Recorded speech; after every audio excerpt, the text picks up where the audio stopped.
Hello and welcome to the show. I'm taking today's recording at my desk, so expect the usual interruptions, especially since, neighbor is still working on his house and all that. Now, if this is your first time of discovering the podcast, don't worry, you're in the right place because the goal of this podcast is business education, so you're in the right place. So by the time we're done, please talk about the show so that Nigerians, both home and abroad, can benefit from the questions that we tackle. They can do that by subscribing on Spotify, YouTube, Apple, or any player of their choice. And if you, in particular, dear listener, you have any sales and marketing questions by the time we're done, bring them to me. You can call, you can SMS, you can WhatsApp on 080-6466-2140. Now, today on the show, we're going to look at a question from Anita, based in Abuja, and she wants connections into the industrial cleaning space. So let me repeat. Anita in Abuja, she wants to know, how can I get connections into the industrial cleaning space? Now, the answer to this question from a traditional sales and business development point of view is called prospecting. Let me repeat. If you're heading into business, you're looking for connections, you're looking for customers, you want to meet stakeholders, the activity that you should be involved in is called prospecting. That is PROSPECTING. Prospecting is what we salespeople do traditionally when we try and answer the question, who might be interested in my product or my service? Where do these people hang out, whether online or in the real world? When I find them, how am I going to initiate conversations with them? And how am I going to start up buying relationships or business relationships? So essentially, that is what we have to do. It doesn't matter what business you're involved in. You can be like Anita and you're trying to break into the industrial cleaning space, or maybe you want to start off a wedding photography business, or you want to create an app, or you're an architect and you want to go out and get your first customer. These are the first set of questions that we all have to ask ourselves. So the activity is called prospecting. The questions we should be asking ourselves, preferably with a pen and paper, we should be writing things down or typing things into our phone so that we don't forget. Because the problem with trying to do sales by just running things on your head is that you come up with some good ideas today. By the time you sleep and wake up, you've forgotten everything. Or you come up with some cool ideas. By the time you fight with your boyfriend or your girlfriend, or you have some issues with the kids, or you attend PTA meeting, you come back, you eat eba, you sleep, you wake up, you've forgotten everything. So it's nice to have a pen and paper somewhere or some note on your phone where, as you're getting one or two ideas, you just be jotting everything down. So remember, the questions we should be asking ourselves, who might be interested in our product or service? At this stage, don't try to be fancy. Just boil down, write every conceivable person who you think might be interested in your product or your service. Because from there, you will now start trying to figure out, okay, where do these people, like on a normal, where can I find these people? Whether online or in real life. And then we'll now start coming up with a plan for how to start conversations with these people, business conversations with these people. So we can get into buying relationships with these people.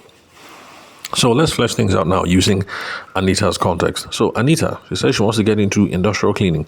Now, first off, let's define industrial cleaning so that everybody will be following along. You understand where we're heading to. So industrial cleaning now is different from residential cleaning. Now, for those of you who've been listening to the podcast for any length of time, you guys know those days where I say, sorry, there'll be some noise. The house is being cleaned. That is residential cleaning. I pay someone to come to the house to just do, normal, sweep, cobwebs, mopping, toilet, what else? Make the bed, wash gas cooker, all those kind of things. That is residential cleaning. Now, there are some people who require industrial cleaning. They need cleaning specialists to come in because they have specialized spaces or non-residential spaces. For instance, my sister-in-law, she's a baker, and she teaches at a school where she's the one that teaches them baking and, all whatnot. So at the end of the day, she gets the students to clean the kitchen. That's a normal training. But of course, you know that the way the students will clean, it will not be, you understand? They won't catch everything. And those ovens that they use in the kitchens and the cookers and everything are huge. So, of course, you know that once in a while, bread will fall at the back, milk will fall at the back, this thing will fall at the back, and then grime will build up, oil will build up, all these things. So after some time, you need people to come in with a professional touch and just flush everywhere, fumigate everywhere, clean everything, all the crumbs, carry everything, all the oil, all the grease, all the, clean everything. Those people that you call in, those are the ones that you call industrial cleaner. So the person that comes to my house just to do carpet, toilet, gas cooker, they can't handle that kind of cleaning. So when people have specialized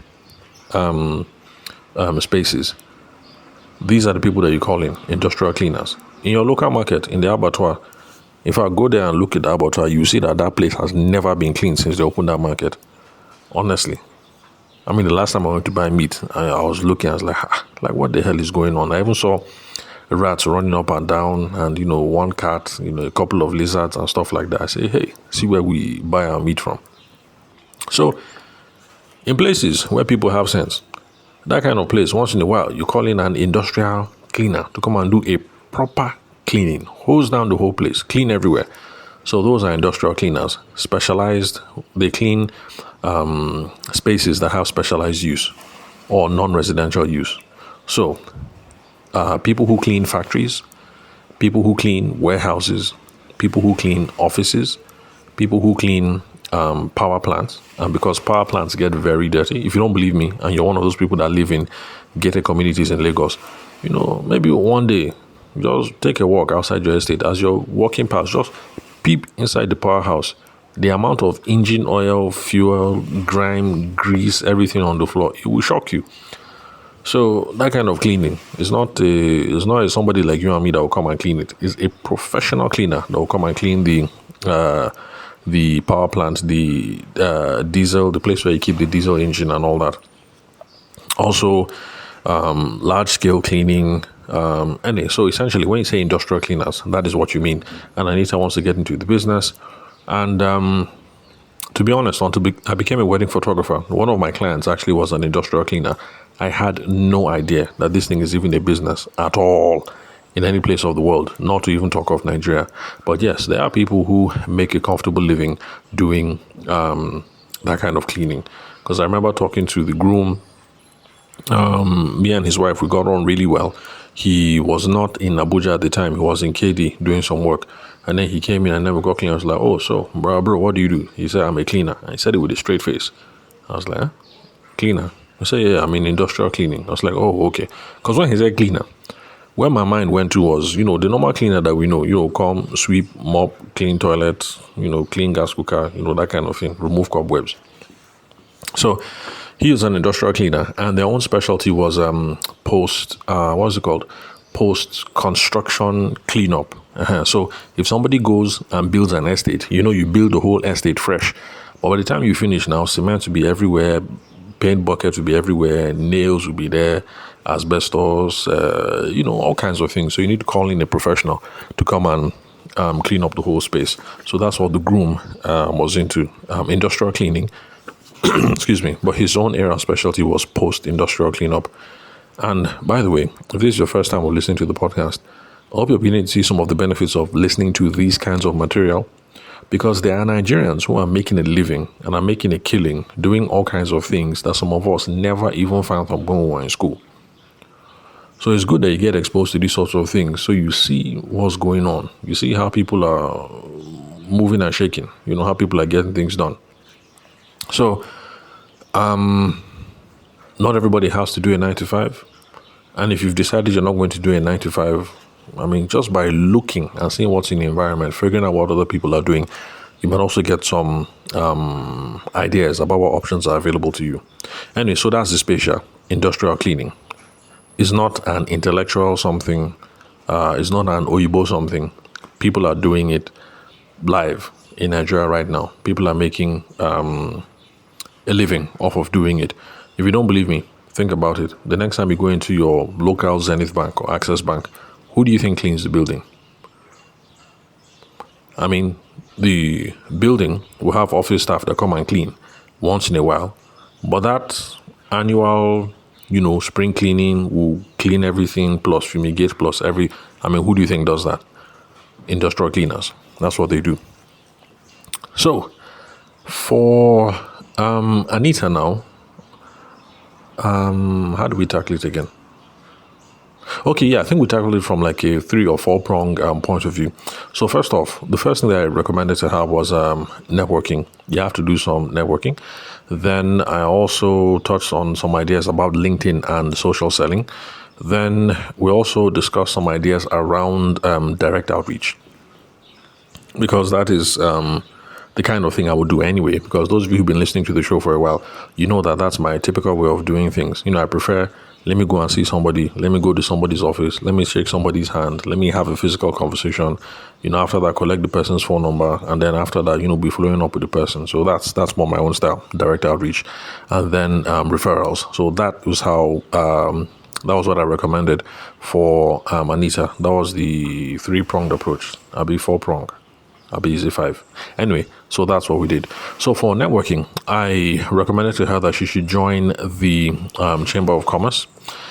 And the reason why I recommended the Chamber of Commerce for her in particular, while my mind went straight there, was because if we're looking at industrial cleaners as people who clean factories, or people who clean warehouses, or people who clean offices, or power plants, or large-scale buildings, I just thought that is precisely the kind of place where she will find those kind of associations. Those kinds of connections, those kinds of people, those kinds of potential customers. Because back when I was based in Lagos and my brother and I were in the export business for our family, those were precisely the kinds of people that we were meeting. So we were in the Chamber of Commerce in Lagos General, but then the Chamber of Commerce Lagos had some small subcommittees, and then we were in the was it trade? Be export subcommittee or something like that. And those were the kinds of people that were meeting there. People who had factories because they were producing things to be exported. People who had warehouses so that they will store something as a halfway point before exporting, or so that you will store something as a halfway point when you are importing the thing. And then people who owned big businesses, the whole building, that's their whole office. People who are doing things on a large scale. So I just remembered, based on my experience of being a member of the Lagos Chamber of Commerce, the export subcommittee, or the export, I can't remember what it was called back then, export group or export whatever. I just remember that, okay, the kind of customers that Anita is looking for, they are in those places. Now, you see why part of prospecting begins with us asking the question, who might be interested? Because by the time you start writing this thing down, okay, I'm looking for people who own factories, people who own and operate warehouses, people who own and operate large buildings, or people who own and operate power plants. It is then you can now start coming with ideas. Oh yeah, let me think about this place. What about this place? What about this place? What about that place? So that is why the first question is, who might be interested? Get a sheet of paper, pour everything down, just write. No idea is too big, no idea is too small. Just throw everything out first.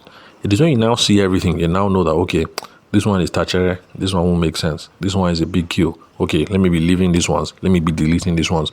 But first of all, just brain dump. Get a sheet of paper, get your phone, just pour everything out. And then step 2, where they'll hang out. It is from doing those sorts of things that we now know where to look. If I didn't go through this exercise of thinking, where can she find people who might be interested, Chamber of Commerce would have never come to my mind. So, networking, Chamber of Commerce. Then after that, I recommended the Cleaning Practitioners Association of Nigeria. That is the CPAN. Now, some of you will say, she's coming into the business. Why are you recommending her to join Association of Cleaners? How will she find business from there? And this is the answer. Well, first off, as a general rule, it's always a good idea that when you come into a business, you hook up with other people who have been doing the business before you. You will learn 1 or 2 things. You will learn 1 or 2 things to do. You will learn 1 or 2 things not to do. And You might also find one or two good Samaritans there who will put you through on one or two things. They won't look at you as competition. They will just help you as per you're new in the field. So as a young somebody, as my junior brother, as my junior sister, let me just guide you on one or two things.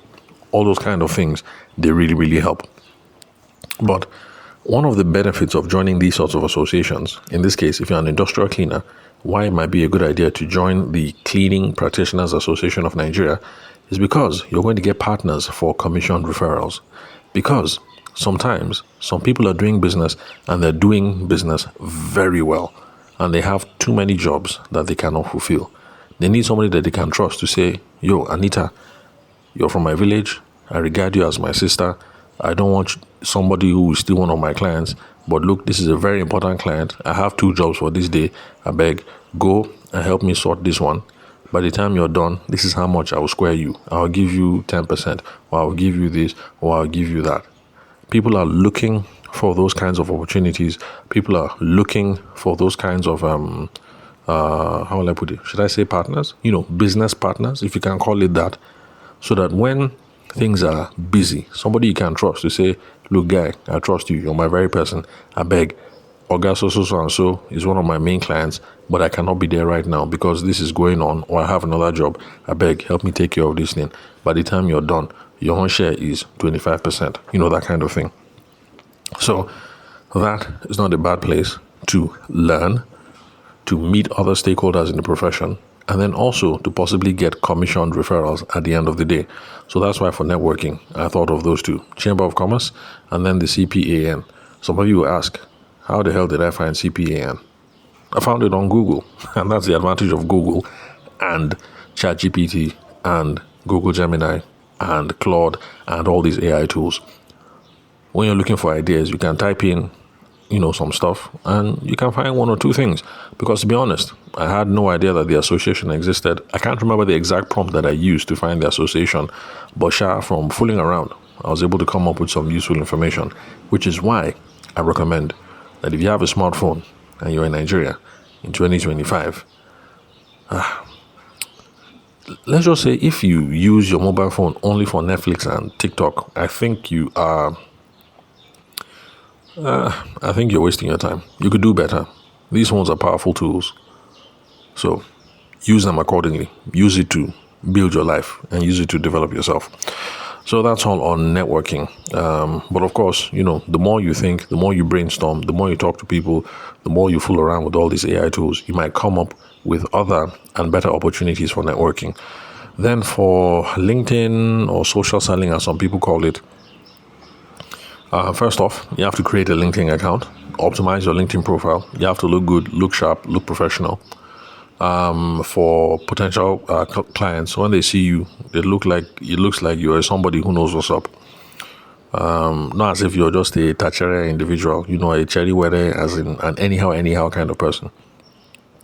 Then the goal here, there's also a bit of networking, is you also want to start sending connection requests to professionals, not just in your industry, but also other target industries. So if you're a professional cleaner, I think it might help if on your LinkedIn, you're following people who are chairman or head of operations or whatever of factories, warehouses, and people who have large-scale operations. Follow people who are head of operations. Let's see what else. Head of operations. Apart from head of operations, who again? I don't know. Well, anyway, but at least you should definitely follow anybody who is head of operations at target organizations. So that's on the LinkedIn end. Now, direct outreach. Like I said, that is the one that I like to do. That is where I start. That is my default. And of course, we also have to start up this process by having a pen and paper. Remember, pen and paper, absolutely important, because like I said, life happens. You come up with a brilliant idea now, then you go and soak Gary, and then from there you go and poop, and then by the time you sit down, you can't remember what it is you were thinking about before. So just get a pen and paper. As the ideas are coming, just be writing, because life happens and you forget. So for direct outreach, the approach is the same. We're going to draw up a target list of companies. So let's say you're Anita, you're doing industrial cleaning, you happen to be in Abuja, and let's say you happen to live in this estate. Is it Abuja Estate in Zone 5? Zone 5 or Zone 4? I can't remember. You live in that estate. And you now think, okay, let me go and do banks. So from that estate, if you stroll small, like 10 minutes, you'll get to Zenith Bank. From Zenith Bank, if you push up small, you enter Eco Bank. From Eco Bank, if you walk down small, like 30 minutes, eventually you will get to GTB. And then from that GTB, if you stretch like 10 minutes, you will enter Access Bank. So if the goal now is direct outreach, direct just means face to face. As in, I came to come and see you. This one is direct. It's not social media. It's not email. It's not WhatsApp. It's direct. I carried my 2 legs. I entered my car. I drove there, and I came to see you. That's what we call direct outreach. So first off, you have to now come up with do some small research. Come up with a target list of companies. So if it is banks you're going to go and visit, someone like Anita, you actually have to sit down and write it. Zenith Bank, Zone 4, Eco Bank, so, Access Bank, this, as in write everything down. You draw up a list. Then you also need to do some thinking, because we have to identify the right person that we have to talk to when we go there. You can't just roll up to a bank, enter inside. You say you want to do direct outreach. Then when you enter the bank, you don't know who the hell you're supposed to see. So part of the process also involves thinking. Sit down and think. When I enter this bank now, who is the right person that I'm supposed to be talking to? So I drew up a list of some possible people. When we're freestyling, I said head of operations. So head of operations, because some banks have head of operations. Like I met somebody recently who is head of operations for Zenith Bank. I didn't know that they have head of operations, because I was always thinking, branch manager, executive director, that kind of thing. I didn't know that there's operations. So head of operations for the branch, that might be one person. Write it down. Facility manager, that's the one I forgot. Facility manager. Facility manager is the person who makes sure everything is clean, lights are turned off at the right time, security lights go on at the right time, all the video cameras are working, the toilets been cleaned, is the canteen area well taken care of, all those sorts of things. So facilities manager, so head of operations, facility manager, procurement. You can also speak to procurement, because procurement are the people who pay for products and services that the business is going to use. So every single time that Zenith Bank or Access Bank or, whichever organization is going to buy something, they're going to buy tissue paper, or they're going to buy soap, or they're going to buy staplers or whatever. And then everything has to go through procurement. Another person you could speak to could be the branch manager. So you see now that sitting down with a list, we've already come up with some names. Head of operations, we put it there. Facility manager, we put it there. Procurement, we put it there. Branch manager, we put it there. Now, since I am not involved in the business, I cannot tell you exactly who the best person is to go and meet if you're into industrial cleaning. But I would recommend that we always take a multi-threaded approach. Multi-threading just means when you're trying to break into any account, you don't just focus on one person. That is the thing that causes stories that touch.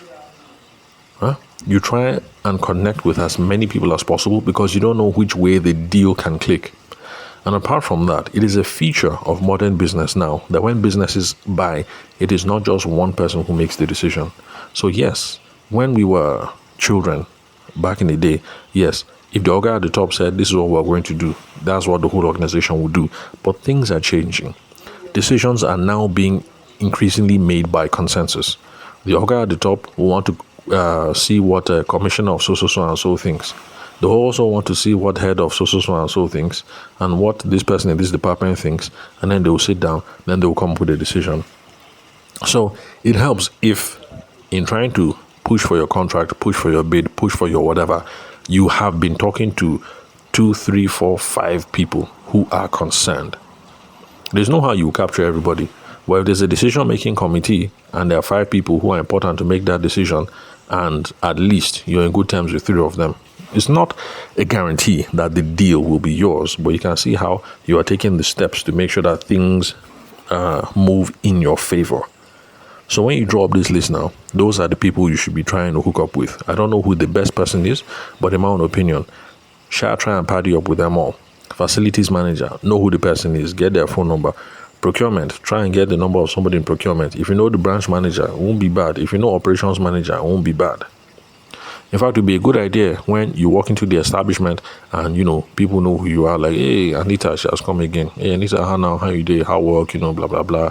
You're on good terms with everybody. That's the kind of vibe. That's the kind of atmosphere that'll make it easier for you to push forward your deal at the end of the day. And then you also have to come up with a plan for initiating contact with these people. Since we're close to 30 minutes, I'm not going to go into too many more details. And then another source of business is referrals from existing customers, because Anita is not a jambite in this business. So she has been doing this thing for a while. It's a good source of business to reach out to people you did business with in the past. Hey, what's up? How you doing? Hope you like that job. There was no problem. My staff did not steal anything. We didn't break anything. Blah, blah, blah. If you're happy, I'd appreciate if you can make a recommendation, make a referral, blah, blah, blah. Help improve my ministry, all that small talk. But you get what I'm trying to say. You reach out to previous customers. Be sure that everybody's happy. There was no outstanding problems. Then see how you can get referrals or get introductions to other people that might be customers, that could be customers. Then let me see. Let's see if I made another note for Anita. Okay, I think I made a note here about WhatsApp. Okay, I made a note here about WhatsApp, but to be honest, I can't remember what I meant when I wrote down this comment on WhatsApp. And hopefully I'll remember. When I do, maybe I'll make another podcast episode. But anyway, the main thing that I wanted to pass across today basically is this. When you're getting into business new and you're like Anita and you're thinking, I need connections, I need patronage, I need customers. Too many people make the mistake of just freestyling. You wake up on Monday, you begin the freestyle. You wake up on Tuesday, you try and freestyle. Wednesday, Thursday, Friday, you're freestyling. The problem with freestyling is that is not a plan. You're running from pillar to post. You're trying out some ideas that don't make sense. What you actually need to do is, before you hit the ground running on Monday, from last week Friday or Saturday, you need to sit down first and engage, come up with a plan for prospecting. And remember, prospecting is where you ask yourself some serious questions, or you sit down with your business partner, or you sit down with your wife or with your boyfriend or whoever, and you ask yourself some questions. Who might be interested in this product or service? At this stage, don't be picky. Write everybody down you think might be interested. It is when you have written it, you can now look and say, oh no, this one doesn't make sense, delete. But in the beginning, don't be picky. Write everything. The next step will now be, all these people have written, where do they hang out? Where do they hang out in the real world? Where do they hang out online? Then you now have to ask yourself, how am I going to initiate conversations with these people to start the buying relationship? So this is the start of the process. You sit down, pencil and paper, or get your phone, or if you're a laptop person, sit down with your laptop, open a Word document, and then start typing out this thing. This planning is absolutely essential. Absolutely essential. For those of you who listened to yesterday's podcast, where I spoke about the importance of having frameworks to reduce the amount of stress you're going through in your business, you can see that if you front load all this thinking and you plan properly, and on Monday you already have a sense of, this is who I'm going to see. I'm going to Access Bank, and then from there I will enter Zenith Bank to see how I can do. I can start selling my industrial cleaning services. You can see that some emotional stress is taken off, because Monday morning you already decided 2 or 3 days before or 1 week before what it was that you were going to do. So please, all these planning stages, when it comes to sales, when it comes to marketing, they are very, very, very important. Don't wake up and be freestyling in your business. All right. So that's just the major thing that I wanted to pass across. So that's all for today, folks. Remember, if you have any sales and marketing questions, you can call, you can SMS, or you can WhatsApp me on 080-6466-2140.